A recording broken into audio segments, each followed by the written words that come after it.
सिद्धेभ्यः। ओम नमः सिद्धेभ्यः। ओम नमः सिद्धेभ्यः।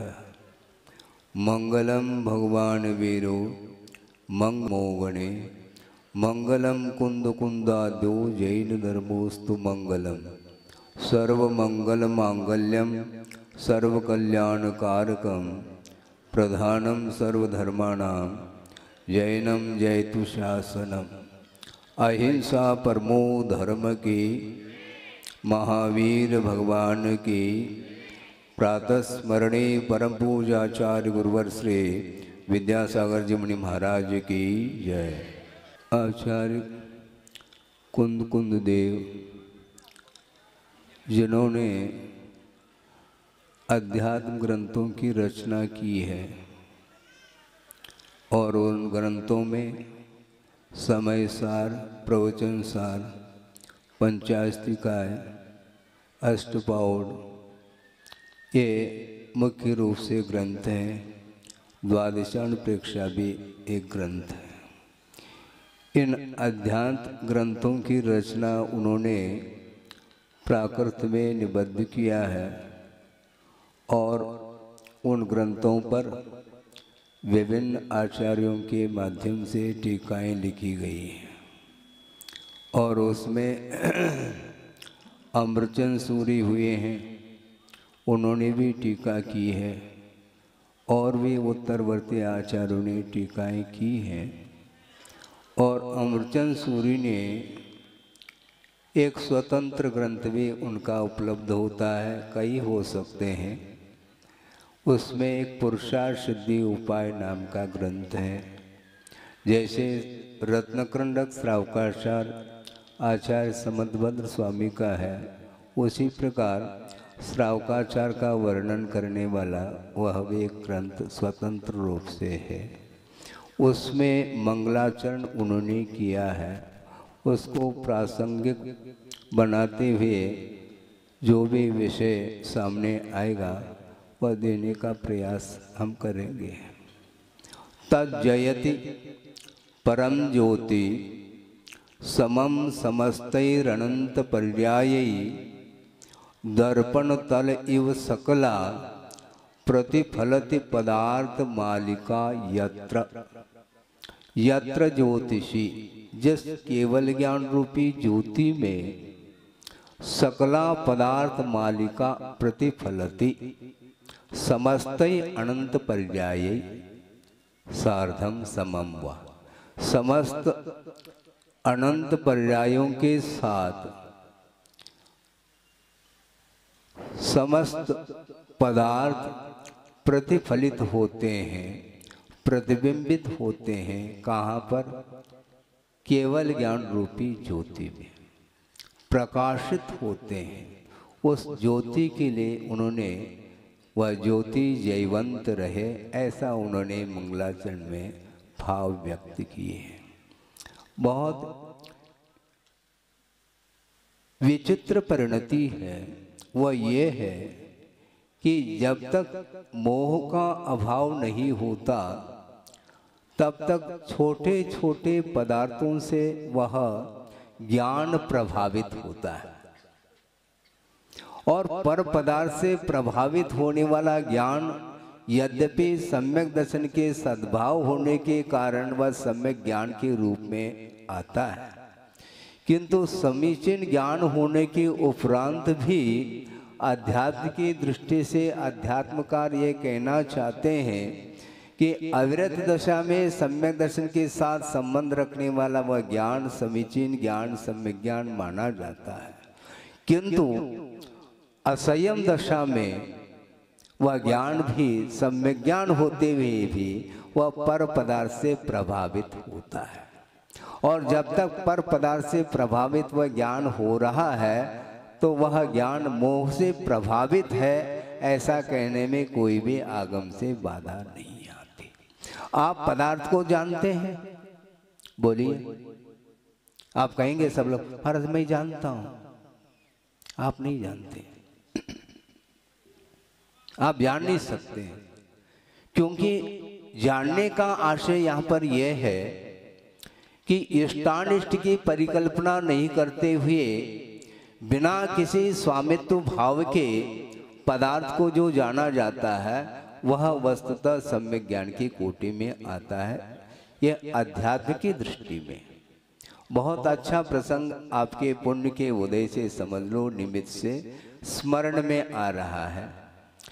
आचार्य ज्ञान सागर जी महाराज तत्व चर्चा कर रहे हैं और वहीं समीप में ही आचार्य गुरुदेव भी बैठे थे और उन्होंने ही यह प्रसंग हम लोगों के सामने सुनाया, रखा उस प्रसंग को। एक विद्वान और उनकी जिज्ञासा अथवा उनकी धारणा सामने रखी जा रही है। ज्ञान सागर जी महाराज के सामने उन्होंने कहा कि महाराज आपकी धारणा क्या है, किस विषय में, किस विषय में? तो उन्होंने ये कहा कि महाराज सम्यक दृष्टि के दृष्टि में कर्तृत्व, भोक्तृत्व और स्वामित्व भाव रह सकता है क्या? तो उन्होंने ये कहा कि मैं तो बाद में कहूँगा अपनी धारणा क्या है, तुम्हारी धारणा क्या है ये पहले सामने रखो। महाराज मेरी धारणा तो यही है कि सम्यक दृष्टि के दृष्टि में कर्तृत्व बुद्धि का अभाव है, स्वामित्व बुद्धि का भी, भोक्तृत्व बुद्धि का भी अभाव है। अभाव है, अच्छी बात है। आप यहाँ पर आए हो, दूर से आए ना? हाँ महाराज दूर से आया हूँ। तो घर को ताला लगा करके आए क्या वैसे आ गए? नहीं महाराज हम तो ताला लगा करके आया हूँ। अच्छा तो आप सम्यक दृष्टि तो हो? हाँ मैं हूँ महाराज। ताला क्यों लगाया? ताला क्यों लगाया? अलीगढ़ कंपनी का, आचार्य महाराज बार बार कहते हैं, अलीगढ़ कंपनी का ताला आपने दुकान के लिए क्यों लगाया मुझे बताओ। यदि तुम सम्यक दृष्टि हो और सम्यक दृष्टि की दृष्टि में पर वस्तु के प्रति स्वामित्व भाव रह नहीं सकता, ये ताला क्यों लगाया आपने? उन्हें हाथ जोड़ा, महाराज गलती हो गई हमारी। सोचो विचार करो, सम्यक दृष्टि के पास कर्तृत्व, भोक्तृत्व और स्वामित्व भाव का अभाव हो सकता है, किंतु कौन सा सम्यक दृष्टि? वीतराग सम्यक दृष्टि की दृष्टि में पर वस्तु के प्रति कोई भी स्वामित्व भाव नहीं रहता, किंतु अविरत अवस्था में ये तीनों चीजें पाई जाती हैं। चक्रवर्ती है और आप लोग बोलते हैं चक्रवर्ती की संपदा और इंद्र सरी की भोग और काक बीट सम गिनत है। कौन? सम्यक दृष्टि लोग। तो आप सब लोग गिन ले हुए, वह चक्रवर्ती स्वयं गिन लेगा मेरी संपदा काक बीट के समान है। 84 लाख हाथी, 18 करोड़ घोड़े और उतने ही रथ और 9 निधि और 14 रत्न और 96,000 रानियां और अप्सरा को मात कर रही है। वो ऐसे सुंदर सुंदर रानियों के साथ वो संबंध रखते हैं क्या? नहीं। भोक्तृत्व बुद्धि है क्या नहीं उनकी? बोलो नहीं है तो रखा क्यों? कोई एक आध उठा ले तो वह शांत बैठेगा क्या? बोलो।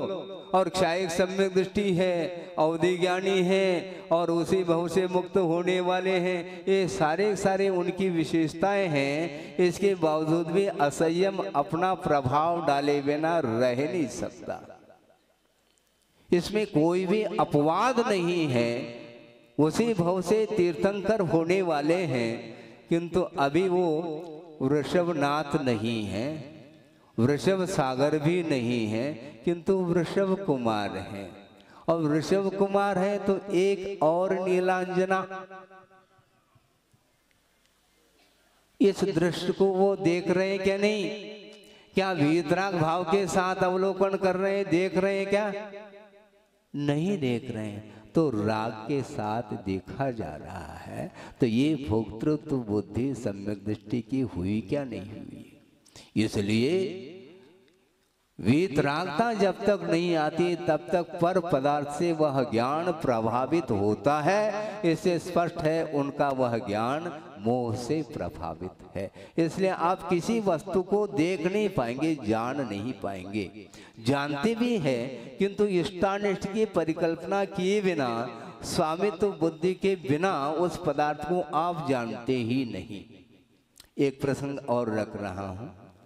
प्रवचन प्रारंभ होने के पूर्व में गुरुदेव ने संकेत किया घड़ी की ओर।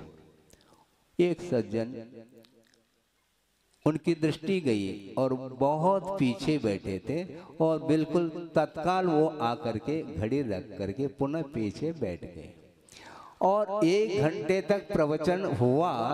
उसके उपरांत जिनवाणी स्तुति प्रारंभ हुई नहीं और वहां से भागते हुए उस घड़ी को ले गए। वो उत्तर दो। हाँ स्वामिन, हे स्वामिन, क्या है ये? घड़ी को घड़ी के रूप में जानो, मेरे तेरे के रूप में जब तक बुद्धि रहेगी तब तक वह सम्यक ज्ञान नहीं कहलाएगा। घड़ी को वो घड़ी ही जान रहा है, घड़ी को वो पेंसिल नहीं जान रहा है। घड़ी को और किसी रूप में वह टाइटल नहीं देना चाहता, वह घड़ी ही है। किंतु घड़ी घड़ी, उस घड़ी की ओर दृष्टि जा रही कि मेरी घड़ी है। हाँ, ये सब क्या? इसलिए आचार्य ज्ञान सागर महाराज ने कहा कि देखो समय सार पढ़ो और उसमें जहाँ कहीं भी ज्ञानी की परिभाषा दी है उसको अच्छे ढंग से शांति के साथ एकांत में बैठ करके उसका मनन मंथन करो। बहुत कठिन है ये, क्योंकि मिलने के उपरांत भी उपेक्षा का जो भाव रखता है उसका नाम ज्ञानी है।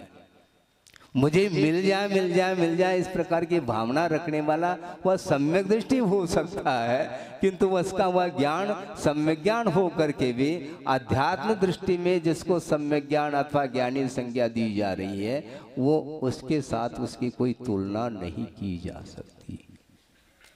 ना भूत की स्मृति, अनागत की अपेक्षा, भोगोपभोग, मिलने पर भी उपेक्षा, नहीं मिलने पर तो कोई भी उपेक्षा कर लेगा। वो मिलना ही नहीं तो काय को अब संतोष धारण करते हैं हम।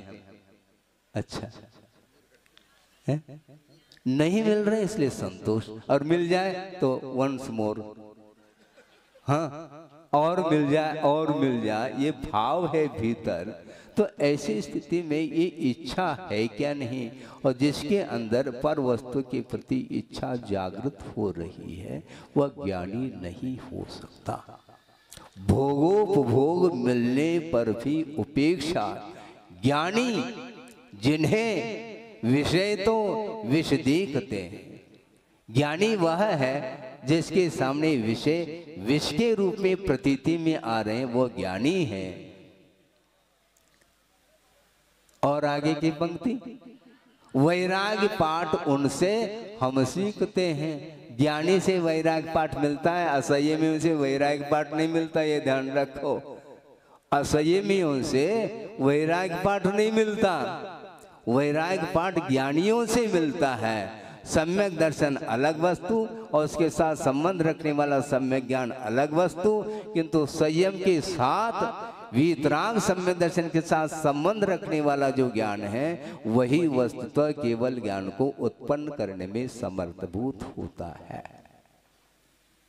सोचो, तब उनको बात समझ में आ गई पंडित जी को, महाराज हम बहुत भूल में थे। अच्छा, आप भी भूल में, और विद्वान हो करके भूल में है? होता ऐसा ही। सोचो, विचार करो, स्वामित्व भाव बहुत कठिन है। मैं और मेरा, तव मम तव मम, इस प्रकार की जो ज्ञान की परिणति है वह वस्तुतः परिग्रह उसी को बोलते हैं, मूर्छा है वो। हाँ, मूर्छा परिग्रह और प्रमत्त योगात ये विशेषण भी जुड़ा है। वस्तु को जानना हानिकारक नहीं, किंतु वस्तु के साथ जो राग का संबंध है उससे बंद होता है। इस प्रकार स्वयं कुंद देव कह रहे हैं, रथो बंधन कम। ज्ञान से बंद नहीं, यदि ज्ञान से बंद होने लग जाए तो उस केवल ज्ञान रूपी दर्पण में पूरा विश्व जो है अवतरित हो रहा है, तो सबसे ज्यादा बंद केवली भगवान को होना चाहिए। इस प्रकार बार बार गुरुदेव का कहना है। क्यों नहीं हो रहा उनको बंद? उनके केवल ज्ञान में स्वर्गीय दृश्य भी आ रहा है, नारकीय दृश्य भी आ रहा है। चतुर्गति में रहने वाला जो भी परिणमन है वो सारा सारा उनके सामने स्पष्ट झलक रहा है। इसके बावजूद भी उन्हें किसी भी पदार्थ को लेकर के न विषाद का अनुभव है, न हर्ष का अनुभव है, न कोई स्वामित्व का अनुभव है, कोई भी अनुभव नहीं। किसका अनुभव? निजानंद रसली, वो अपने आप में लीन है। जिसका ज्ञान ज्ञान में ही लीन हो जाए तो वही वस्तुतः ज्ञान माना जाता है, और वही ज्ञान केवल ज्ञान के लिए कारण सिद्ध होता है। और आप लोग कदम कदम पर अन्यथा नहीं लेना, किंतु कहना तो पड़ेगा, क्योंकि बिठाया क्यों फिर? उपदेश के लिए आप ही ने तो निवेदन किया महाराज, 2 शब्द 200 शब्द भी कह सकता हूँ, सुनना है आपको। किसी भी प्रकार से कोई अन्यथा अर्थ नहीं लेना चाहिए। यथार्थ जो विषय है उसको रखने में कहीं भी कोई भी बाधा नहीं है। और ये आधुनिक युग चल रहा है। जब मैं आया उस समय इतनी आधुनिकता नहीं थी। उस समय पुराने जमाने में एक फोटो लेना होता तो उस समय की प्रक्रिया देख लो थोड़ा, किसी को भी ज्ञात नहीं। किंतु आज जैसे आशीर्वाद दे रहे हो ऐसा लगता है मोबाइल, और उसके माध्यम से आप सोचो, विचार करो, जो आपका जो वातावरण राग का वातावरण है वहां पर ये सारे क्रियाएं तो ठीक हैं, समर्थन नहीं कर रहा हूं, किंतु बिना समर्थन की गाड़ी चल रही है। किंतु धार्मिक सभा में आकर के भी आप इस प्रकार फोटो आदि लेना, ये सब करना, प्रभु के सामने भी एक रोचक प्रसंग आपके सामने रख रहा हूं। हमारे सामने वो घटना घटित हुई है, और प्रगान करके ले गए, और नवधा भक्ति पूर्वक सभी क्रियाएं संपन्न हो गई, और खड़ा हो गया आहार लेने के लिए, और अंजलि है, और देने वाला वो दे रहा है, किंतु उसका ग्रास अंजलि में करपात्र में ना आकर के इधर जा रहा था। मैंने सोचा कि कोई इनको चश्मा तो नहीं है क्या है? चश्मा भी नहीं पहना, कुछ भी नहीं पहना। हमने हो क्या रहा है?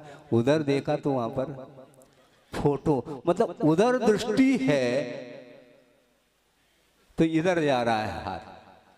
अब सोचो, मैंने देखा, ये देखो, फंस गए, बच गए।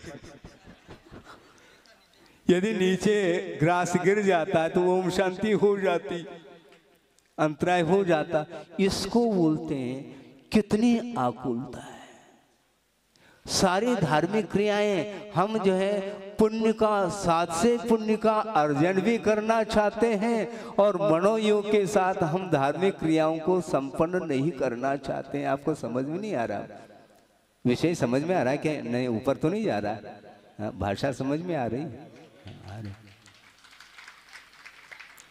भगवान के सामने भी यही, गुरु के सामने भी यही, शास्त्र सभा चल रही उस समय भी यही। तो आपका उपयोग प्रवचन में है कहां? आप बैठे हैं, मैं मानता हूं मेरी ओर ही दृष्टि आपकी है, किंतु मन किधर जा रहा है? महाराज पूरा आप खोल रहे हैं, पोल खोल रहे हैं, आपने कह दिया पोल है तो खोलना क्या उसको, वो अपने आप ही पोल है, पोल को खोला थोड़ी जाता है। पोल को जाना, आप स्वयं ही पोल कह रहे हैं तो उसको खोलने की क्या आवश्यकता। महाराज पोल खोल रहे हैं, पोल क्या खोलना, है ही पोल है, पहले से पोल है। तो इसीलिए वस्तु तो आत्मा की ओर दृष्टि नहीं जा पाती, इसलिए निरंतर कर्म अपना फल दे रहा है। क्योंकि जैसे आपके परिणाम रहेंगे उस परिणाम के अनुरूप वह फल मिलता है और नए सिरे से कर्म का भी अर्जन होता है, उस ओर आपका ध्यान ही नहीं है। इसलिए ज्ञानी किसको बोलेंगे फिर, इस प्रकार की क्रिया करने वालों को हम ज्ञानी कह दें? हम अज्ञानी नहीं कहना चाहते हैं क्योंकि अच्छा नहीं लगता। तो आपको ज्ञानी कहने से अच्छा लगता तो हम कह देंगे, हमें कोई बाधा नहीं। आप सारे सारे जितने भी सभा में बैठे हैं, मेरा क्या अधिकार है कि आप सम्यक दृष्टि नहीं है ऐसा कहने का। आप सभी सम्यक दृष्टि और होना चाहिए, किंतु आगे आप विकास करना चाहते हैं तो धार्मिक कार्यों में कम से कम इस प्रकार की क्रियाएं न हो तो ज्यादा अच्छा। पूजन करने के उद्देश्य को लेकर के मंदिर जा रहे हैं और जाते जाते हाथ में थाली भी है और खड़े होकर के अन्य चर्चाएं प्रारंभ हो गई, उसको भी हम पूजन में शामिल कर दें, वो उस विषय को भी नहीं है ना, तो क्यों चर्चा। और मंदिर में प्रवेश करने के उपरांत भी थाली रखी है और अर्घम और बीच बीच में और अंचलिका चलती रहती, चर्चाएं चलती रहती। अब क्या कहें, फिर बाद में जलम, फिर कुछ चर्चा चलती रहती, गंधम। ये ठीक नहीं है। हमने यहाँ तक कहा था, जो यथार्थ बात है उसको हमने कहा है। मान लो आप प्रभु के पूजन करने के लिए तत्पर हैं, उस समय मान लो श्रवण भी आ जाए भगवान की वंदना के लिए, उस समय उस पूजन के कार्य को छोड़ करके अन्य कार्य करने की कोई आवश्यकता नहीं। हम महाराज फिर श्रवण आए हैं उनके लिए हम अर्घ नहीं चढ़ाएं, उनके लिए नमोस्तुति न करें, कोई आवश्यकता नहीं। महाराज उनका फिर अभिनय हो जाएगा तो भगवान का नहीं होगा क्या? भगवान की पूजा करने के लिए आप तत्पर हो, विधिवत पूजा करिए और उस विसर्जन करने के उपरांत यदि कोई कार्य करना है तो करो। विनय का अर्थ ये होता है, ऐसा थोड़ी होता है हर समय विनय विनय विनय। विनय का अर्थ क्या है? विनय अलग है, अभिनय अलग है? हाँ, विनय अलग है, अभिनय अलग है। अभिनय का अर्थ क्या? ड्रामा। हमें ड्रामा नहीं करना, जो यथार्थ है उसको करिए, आप करना चाहिए। हमें प्रसंग आ गया इसलिए कह ही देता हूँ, दोबारा कब प्रसंग आएगा, कल आएगा तो 9:30 तो बज गया है। मैं ये कहना चाहता हूँ, आप विनय की बात करना चाहते हैं, बहुत अच्छी बात है। मान लो मंदिर है और उसमें 3 खंड हैं। प्रथम खंड में भी श्री जी हैं, बीच में भी हैं और उसके ऊपर भी श्री जी विराजमान हैं। और ऊपर के खंड में मान लो एक श्रमण बैठे हैं, तो वो नीचे के खंड में जो श्री जी बैठे हैं उनका अभिनय हो जाएगा उस श्रमण के द्वारा, ऐसा मान लिया जाए। अथवा कोई श्रमण नहीं है और तीसरे खंड में आप दर्शन हेतु पहुंच गए हैं, तो निचले खंड में जो भगवान है, प्रभु है, उनका अभिनय आपके द्वारा हो रहा है। अभिनय बोलते किसको? शक्य का अनुष्ठान है ये, अभिनय नहीं है ये। और मान लो ये कहना चाहते हैं कि वेदी पर छोटे मोटे प्रतिमाएं कितनी हैं? 150 प्रतिमाएं हैं, तो सबके